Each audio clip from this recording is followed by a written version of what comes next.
ಹೇಗಿದ್ದೀರಾ? Welcome back to my channel. ಇವತ್ತು ಒಂದು ಹೊಸ ವ್ಲಾಗಿನೊಂದಿಗೆ ನಾನು ನಿಮಗೆ ಸಿಗ್ತಾ ಇದ್ದೀನಿ. ಸೊ ನಾವೆಲ್ಲಿಗೆ ಹೋಗ್ತಾ ಇದ್ದೀವಪ್ಪ ಅಂತಂದರೆ ಒಂದು ಹಾಸ್ಪಿಟಲ್ ಇನಾಗ್ರೇಷನ್ ಫಂಕ್ಷನ್ಗೆ. ಹೌದು, ಫಸ್ಟ್ ಟೈಮ್ ನಾನು ಈ ಥರ ಒಂದು ಫಂಕ್ಷನ್ನ ಅಟೆಂಡ್ ಮಾಡ್ತಾ ಇರೋದು. ಸುಮಾರು ಇನಾಗ್ರೇಷನ್ ಫಂಕ್ಷನ್ಸ್ ಅಟೆಂಡ್ ಮಾಡಿದ್ದೀನಿ, ಬಟ್ ಹಾಸ್ಪಿಟಲ್ ಇನಾಗ್ರೇಷನ್ ಇದೇ ಫಸ್ಟ್ ಟೈಮ್. ನಮ್ಮ ಫ್ಯಾಮಿಲಿ ಡಾಕ್ಟರ್ ಅವರ ಒಂದು ಹಾಸ್ಪಿಟಲ್ ಇದು. ಅವರು ನಮಗೆ ಸುಮಾರು ಒಂದು 15 ಇಯರ್ಸಿಂದ ಪರಿಚಯ. ಅವರು ಒಂದು ಸಣ್ಣ ಕ್ಲಿನಿಕ್ ಇಟ್ಕೊಂಡಿದ್ರು ಯಲಹಂಕಲ್ಲಿ. ಈಗ ಹೊಸದು ಒಂದು ಹಾಸ್ಪಿಟಲ್ನ ಓಪನ್ ಮಾಡಿದ್ದಾರೆ ನೋಡಿ, ಕಿಶೋರ್ ಮಲ್ಟಿ ಸ್ಪೆಷಾಲಿಟಿ ಹಾಸ್ಪಿಟಲ್ ಅಂತ ಯಲಹಂಕದಲ್ಲೇ. ನಮ್ಮನ್ನು ಇನ್ವೈಟ್ ಮಾಡಿದರು. ಸೊ ನಾವು ಹೋಗೋಷ್ಟರಲ್ಲಿ ಇನಾಗ್ರೇಷನ್ ಫಂಕ್ಷನ್ ಎಲ್ಲ ಮುಗ್ದಿತ್ತು.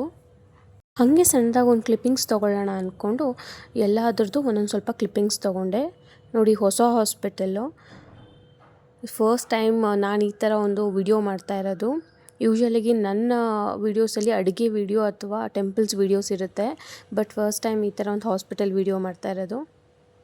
ಬಟ್ ಈ ಡಾಕ್ಟ್ರ್ ಬಗ್ಗೆ ಹೇಳಬೇಕಂದ್ರೆ ಇವ್ರಿಗೆ ನಾನು ಆಗಲೇ ಹೇಳ್ದಂಗೆ ಒಂದು 15 ಇಯರ್ಸಿಂದ ಪರಿಚಯ.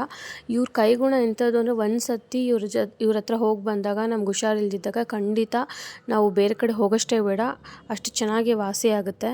ಸೊ ಫ್ಯಾಮಿಲಿಲಿ ಎಲ್ಲರಿಗೂ ಇವರೇ ನೋಡೋದು, ಯಾವುದೇ ಪ್ರಾಬ್ಲಮ್ ಇದ್ರೂ ಸರಿ. ಪ್ರೈವೇಟ್ ವಾರ್ಡ್ಸ್, ಡಿಲಕ್ಸ್ ವಾರ್ಡ್ಸ್, ಈ ಥರ ಸುಮಾರು ವಾರ್ಡ್ಸು ಎಲ್ಲ ಇತ್ತು. ಎಲ್ಲದ್ರದ್ದು ವಿಡಿಯೋ ಮಾಡಿದ್ದೀನಿ ನೋಡಿ. ನಾವು ಹೋಗೋಷ್ಟ್ರಲ್ಲಿ ಚೀಫ್ ಗೆಸ್ಟ್ ಎಲ್ಲ ಹೊರಟಿದ್ರು. ಸರಿ, ನಾವು ಹೋಗಿ ಎಲ್ಲ ನೋಡಿಕೊಂಡು ವಿಶ್ ಮಾಡಿ ಇನ್ನು ನಾವು ಊಟದ ಕಡೆ ಬಂದ್ವಿ. ಊಟ ಮಾತ್ರ ತುಂಬ ಚೆನ್ನಾಗಿತ್ತು, ಎಲ್ಲನೂ ಟೇಸ್ಟು ತುಂಬ ಚೆನ್ನಾಗಿತ್ತು. ಯಾಕೆ ಕೇಟ್ರಿಂಗ್ ಸರ್ವಿಸ್ ಅಂತ ಗೊತ್ತಿಲ್ಲ, ಬಟ್ ಬಡಿಸೋದ್ರಿಂದ ಕೊನೆಯವರೆಗೂ ಫಿಂಗರ್ ಬೌಲ್ವರೆಗೂ ಎಲ್ಲ ಚೆನ್ನಾಗಿ ಸರ್ವಿಸ್ ಕೊಟ್ಟರು. ಇವರೇ ಡಾಕ್ಟರ್ ಮತ್ತು ಡಾಕ್ಟರ್ ವೈಫು. ಅವ್ರ ವೈಫ್ ಕೂಡ ಗೈನಕಾಲಜಿಸ್ಟ್. ಸರಿ, ವಿಶ್ ಮಾಡಿಬಿಟ್ಟು ನಾವು ಮನೆ ಕಡೆ ಹೊರಟ್ವಿ.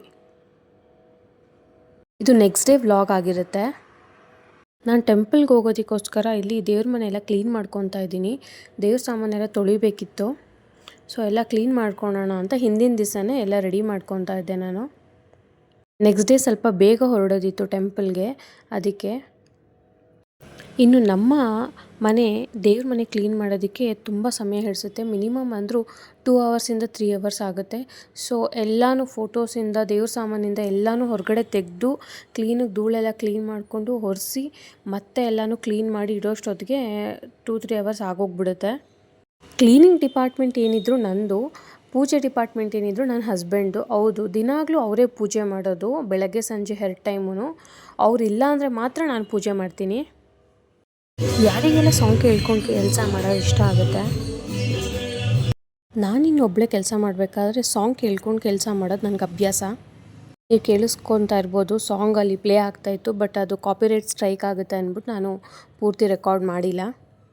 ಸೊ ಇನ್ನು ಇದು ನೆಕ್ಸ್ಟ್ ಡೇ ವ್ಲಾಗ್ ಆಗಿರುತ್ತೆ. ನಾನು ಆಗಲೇ ಹೇಳ್ದಂಗೆ ಪೂಜೆ ಎಲ್ಲ ಮುಗಿಸಿ ನಾವು ಹೊರಟ್ವಿ ಟೆಂಪಲ್ಗೆ. ಯಾವ ಟೆಂಪಲ್ಗೆ ನಾವು ಆಲ್ರೆಡಿ ನೀವು ತಮ್ನೇಲಲ್ಲಿ ನೋಡಿರ್ತೀರ. ಹೌದು, ನಾವು ಹೋಗ್ತಾ ಇರೋದು ಕೀರ್ತಿನಾರಾಯಣ ಸ್ವಾಮಿ ಟೆಂಪಲ್ಗೆ. ಅದಿರೋದು ತಲಕಾಡು. ಬೆಳಗ್ಗೆನೇ ಬಿಟ್ಟರು ಎಷ್ಟು ಟ್ರಾಫಿಕ್ ಇದೆ ನೋಡಿ. ನನ್ನ ಮಗನೂ ನಮ್ಮಮ್ಮ ಹಿಂದೆ ಕೂತಿದ್ದಾರೆ. ಇನ್ನು ಟ್ರಾವೆಲಿಂಗಿಗೆ ತುಂಬ ಟೈಮ್ ಬೇಕು ಅಂತ ನಾವು ಬೆಳಗ್ಗೆನೇ ಬಿಟ್ವಿ, ಬ್ರೇಕ್ಫಾಸ್ಟ್ ಎಲ್ಲ ಮುಗಿಸ್ಕೊಂಡು. ನೋಡಿ ಎಷ್ಟು ಚೆಂದ ಇದೆ ಅಲ್ಲ ರೋಡಿದು. ನಂಗೆ ಈ ರೋಡಿಗೆ ಬಂದರೆ ಏನೋ ಒಂಥರ ಖುಷಿ ಆಗುತ್ತೆ, ಬಿಕಾಸ್ ಆ ಕಡೆ ಈ ಕಡೆ ಎಲ್ಲ ಫುಲ್ ಟ್ರೀಸ್ ಇರುತ್ತೆ.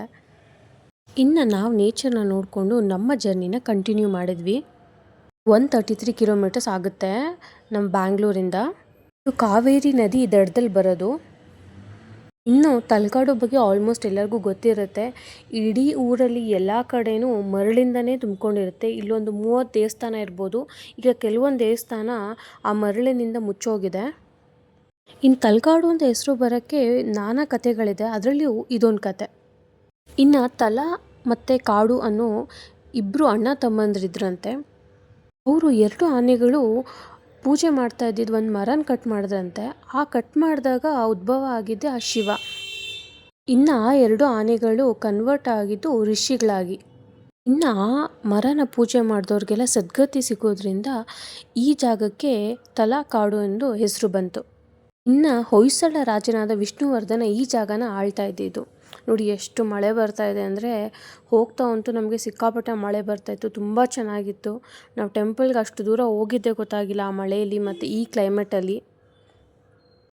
ನನಗಂತೂ ಅಷ್ಟು ದೂರ ಹೆಂಗಪ್ಪ ಹೋಗೋದು ಅಂತ ಅನಿಸ್ತಾ ಇತ್ತು. ಬಟ್ ಆಫ್ಟರ್ ರೀಚಿಂಗ್ ದೇರ್ ಅಂದರೆ ಅಲ್ಲಿ ಹೋದ್ಮೇಲೆ ಆ ಮಳೆ ನೋಡ್ತಾ ನೋಡ್ತಾ ತುಂಬ ಚೆನ್ನಾಗಿತ್ತು. ತುಂಬ ಕಾಮ್ ಆ್ಯಂಡ್ ಪೀಸ್ಫುಲ್ ಜರ್ನಿ ಅಂತ ಹೇಳ್ಬೋದು. ನಾವಿನ್ನು ಮಳೆ ನೋಡಿಕೊಂಡು ದೇವಸ್ಥಾನ ತಲುಪೇ ಬಿಟ್ವಿ. ದೇವಸ್ಥಾನದ ಹತ್ರ ಹೋಗೋಷ್ಟೊತ್ತಿಗೆ ಒಂಚೂರು ಮಳೆನೂ ಇರಲಿಲ್ಲ, ಫುಲ್ ಸ್ಟಾಪ್ ಆಗಿತ್ತು. ನಾ ಫಸ್ಟ್ ಹೋಗಿದ್ದೆ ಇಲ್ಲಿ ವೈದ್ಯನಾಥೇಶ್ವರ ಟೆಂಪಲ್ಲು. ಇನ್ನು ಈ ದೇವಸ್ಥಾನದ ಬಗ್ಗೆ ಸಾಕಷ್ಟಿದೆ ಮಾತಾಡೋಕ್ಕೆ. ಅದರಲ್ಲಿ ನನಗೆ ಗೊತ್ತಿರೋ ಸ್ವಲ್ಪ ಇನ್ಫಾರ್ಮೇಷನ್ ನಿಮ್ಮ ಜೊತೆ ಶೇರ್ ಮಾಡ್ತೀನಿ. 5 ಲಿಂಗಗಳ ದರ್ಶನ ಅಂದರೆ ಶಿವನ ದರ್ಶನ, ಶಿವನ ಯಾವ್ಯಾವ ರೀತಿಯಾಗಿ ಇಲ್ಲಿ ನೆಲೆಸಿರೋದನ್ನಂತ ನಿಮ್ಗೆ ತಿಳಿಸ್ಕೊಡ್ತೀನಿ. ಮೊದಲನೇದಾಗಿ ವೈದ್ಯನಾಥೇಶ್ವರ, 2ನೇದು ಪಾತಾಳೇಶ್ವರ, 3ನೇದು ಮರುಳೇಶ್ವರ, 4 ಮತ್ತು 5 ದೇವಸ್ಥಾನದಿಂದ ಹೊರಗಡೆ ಅಂದರೆ ಸುಮಾರು ಒಂದು 5 ಕಿಲೋಮೀಟ್ರ್ 8 ಕಿಲೋಮೀಟ್ರ್ ದೂರದಲ್ಲಿದೆ. 4ನೇ ದೇವಸ್ಥಾನ ಬಂದು ಅರ್ಕೇಶ್ವರ, 5ನೇದು ಬಂದು ಮುರುಕುದೊರೆ ಮಲ್ಲಿಕಾರ್ಜುನ. ದೇವಸ್ಥಾನದ ಎಂಟ್ರೆನ್ಸಲ್ಲೇ ನೀವು ನೋಡಿರ್ಬೋದು ನಂದಿ ಮತ್ತು ಮೃಂಗಿ ಇವರಿಬ್ಬರು ದ್ವಾರಪಾಲಕರಾಗಿರ್ತಾರೆ ಯಾವಾಗಲೂ ಶಿವನ ದೇವಸ್ಥಾನದಲ್ಲಿ. ಈ 5 ಟೆಂಪಲ್ ದರ್ಶನನೂ ನಾನು ನಿಮಗೆ ಯಾವುದನ್ನ ಮುಂದಿನ ವ್ಲಾಗಲ್ಲಿ ಖಂಡಿತ ನಾನು ಈ ವಿಡಿಯೋಸ್ ಮಾಡಿ ನಿಮಗೆ ಶೇರ್ ಮಾಡ್ತೀನಿ. ಕಲ್ಯಾಣಿ ಎಷ್ಟು ದೊಡ್ಡ ಕಲ್ಯಾಣಿ, ಇಲ್ಲಿ ಪಬ್ಲಿಕ್ನ ಯಾರನ್ನೂ ಅಲೋ ಮಾಡಲ್ಲ. ಸೊ ಅದಕ್ಕೆ ತುಂಬ ಕ್ಲೀನಾಗಿದೆ ಇದು. ಮತ್ತು ಈಗ ಬಂದಿರೋದು the main part of the story. ಹೌದು, ಈ ಟೆಂಪಲ್ಗೆ ಬರಬೇಕು ಅಂತಲೇ ನಾವು ಅಷ್ಟು ದೂರದಿಂದ ಇಲ್ಲಿಗೆ ಬಂದಿದ್ದು. ನೋಡ್ತಾ ಇರ್ಬೋದು ಮರಳು ಎಷ್ಟಿದೆ ಅಂತ. ಈ ಟೆಂಪಲ್ ಬಂದು ಕೀರ್ತಿ ನಾರಾಯಣ ಸ್ವಾಮಿ ಟೆಂಪಲ್. ಏನು ನೋಡ್ತಾ ಇರೋ ಕಲ್ಲು ಇದೆಲ್ಲ ಸುಣ್ಣದ ಕಲ್ಲು ಅಂದರೆ ಲೈಮ್ ಸ್ಟೋನಿಂದನೇ ಇದು ಮಾಡಿರೋದು. ಸ್ವಾಮಿ ಬಗ್ಗೆ ಹೇಳೋದಾದರೆ ಪಂಚನಾರಾಯಣಗಳಲ್ಲಿ ಒಂದಾದ ಸ್ವಾಮಿಯೇ ಈ ಕೀರ್ತಿ ನಾರಾಯಣ ಸ್ವಾಮಿ. ಮಿಕ್ಕಿದ್ದು ಯಾವ್ದ್ಯಾವುದು ಅಂತಂದರೆ ಫಸ್ಟ್ ಬಂದು ನಂಬಿ ನಾರಾಯಣ, ಇದಿರೋದು ಕೆರೆ ತೊಂಡೂರು. 2ನೇದು ಚೆಲುವನಾರಾಯಣ ಸ್ವಾಮಿ ಮೇಲುಕೋಟೆ. 3ನೇದಾಗಿ ವಿಜಯನಾರಾಯಣ, ಇದು ಬರೋದು ಬೇಲೂರಲ್ಲಿ. ಇನ್ನು 4ನೇದು ಈ ಕೀರ್ತಿನಾರಾಯಣ ಸ್ವಾಮಿ ತಲಕಾಡು.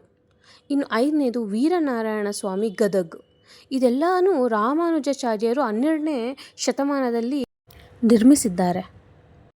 ವಿಷ್ಣು ಸ್ವರೂಪಿಯಾಗಿರೋ ಈ ನಾರಾಯಣ ಸ್ವಾಮಿಯ ದರ್ಶನ ಮಾಡೋದಕ್ಕೆ ನಾವು ಅಷ್ಟು ದೂರದಿಂದ ಬಂದಿದ್ದು. ಲೇಟ್ ಆದರೂ ಪರವಾಗಿಲ್ಲ, ಇಲ್ಲಿ ದರ್ಶನ ಮಾಡಲೇಬೇಕಂತ ವೆಯ್ಟ್ ಮಾಡಿ ದರ್ಶನ ಮಾಡಿದ್ವಿ. ಆದರೆ ಈ ದೇವಸ್ಥಾನಕ್ಕೆ ಕ್ಲೋಸಿಂಗ್ ಟೈಮ್ ಅಂತ ಏನಿರಲ್ಲ, ಬೆಳಗ್ಗೆ ಓಪನ್ ಮಾಡಿ ಸಂಜೆವರೆಗೂ ಓಪನ್ ಇರುತ್ತೆ.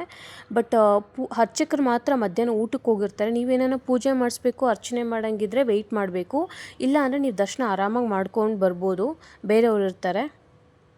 ಇನ್ನು ಇಲ್ಲಿ ಹೊಯ್ಸಳ ರಾಜ ಆದ ವಿಷ್ಣುವರ್ಧನ ಚೋಳರ ವಿರುದ್ಧ ವಿಜಯ ಸಾಧಿಸಿದಾಗ ಈ ದೇವಸ್ಥಾನ ಕಟ್ಟಿರೋದು. ನೀವು ಆಗಲೇ ನಾನು ನಿಮಗೆ ತೋರಿಸ್ದಂಗೆ ಅದೆಲ್ಲ ತಮಿಳು ಶಾಸನ, ಅದೆಲ್ಲ ಅವರು ತಮಿಳಲ್ಲಿ ಬರೆದಿರೋದು. ಸರಿ, ಇದನ್ನೆಲ್ಲ ಮುಗಿಸ್ಕೊಂಡು ನಾವು ಬಂದಿದ್ದು ಚೌಡೇಶ್ವರಿ ದೇವಸ್ಥಾನಕ್ಕೆ. ಅಲ್ಲೇ ಪಕ್ಕದಲ್ಲಿರೋ ದೇವಿ ದರ್ಶನ ಮಾಡೋಣ ಅಂತ. ಇಲ್ಲಿ ಆ್ಯಕ್ಚುಲಾಗಿ ಬರೋದೇ 5 ದೇವಸ್ಥಾನ: ವೈದ್ಯನಾಥೇಶ್ವರ, ಪಾತಾಳೇಶ್ವರ, ಮರುಳೇಶ್ವರ, ಕೀರ್ತಿನಾರಾಯಣ ಸ್ವಾಮಿ ಮತ್ತು ಚೌಡೇಶ್ವರಿ ದೇವಿ. ಇದನ್ನೆಲ್ಲ ನೋಡೋಕ್ಕೆ ನಿಮಗೆ 2 ರಿಂದ 3 ಅವರ್ ಆಗುತ್ತೆ. ನೀವು ಅಲ್ಲಿ ಸ್ಟಾರ್ಟ್ ಮಾಡಿದ್ರೆ ಎಂಡ್ ಆಗೋದು ಇಲ್ಲಿ ಚೌಡೇಶ್ವರಿ ಹತ್ರ. ನಿಮ್ಗೆ ಅಲ್ಲಿ ಸಪ್ರೇಟ್ ವೇ ಮಾಡಿದ್ದಾರೆ. ನಾನು ಇನ್ನೊಂದು ಸತಿ ಯಾವಾಗಲಾದರೂ ಅದು ನಾನು ನಿಮಗೆ ತೋರಿಸ್ಕೊಡ್ತೀನಿ ಆ ಜಾಗನ. ನಮಗಿದು ದರ್ಶನ ಮಾಡಿಸೋದಕ್ಕೆ ಲೇಟ್ ಆಗಿತ್ತು. ಸರಿ, ಇದು ಮುಗಿಸ್ಕೊಂಡು ನಾವಿನ್ನು ಮನೆ ಕಡೆ ಹೊರಟ್ವಿ. ನಾನು ಕೊಟ್ಟಿರೋ ಇನ್ಫಾರ್ಮೇಷನ್ ನಿಮ್ಗೆ ಇಷ್ಟ ಆಯಿತು ಅಂತ ಅಂದ್ಕೊಂಡು ಇವತ್ತಿನ ವ್ಲಾಗ್ನ ಎಂಡ್ ಮಾಡ್ತಾಯಿದ್ದೀನಿ. ಯಾರ್ಯಾರು ನನ್ನ ಚಾನಲ್ನ ಸಬ್ಸ್ಕ್ರೈಬ್ ಮಾಡದೆ ನೋಡ್ಕೊತಾ ಇದ್ದೀರೋ ಪ್ಲೀಸ್ ಸಬ್ಸ್ಕ್ರೈಬ್ ಮಾಡ್ಕೊಳ್ಳಿ, ಲೈಕ್ ಮಾಡಿ, ಪಕ್ಕದಲ್ಲಿರೋ ಬೆಲ್ಲೈಕನ್ನ ಕ್ಲಿಕ್ ಮಾಡಿ. ಮತ್ತು ಇನ್ನಷ್ಟು ಹೊಸ ಇನ್ಫಾರ್ಮೇಷನ್ ಜೊತೆಗೆ ನಾನು ಮತ್ತೆ ಬರ್ತೀನಿ. Until then take care. ಎಲ್ಲರಿಗೂ ಬಾಯ್.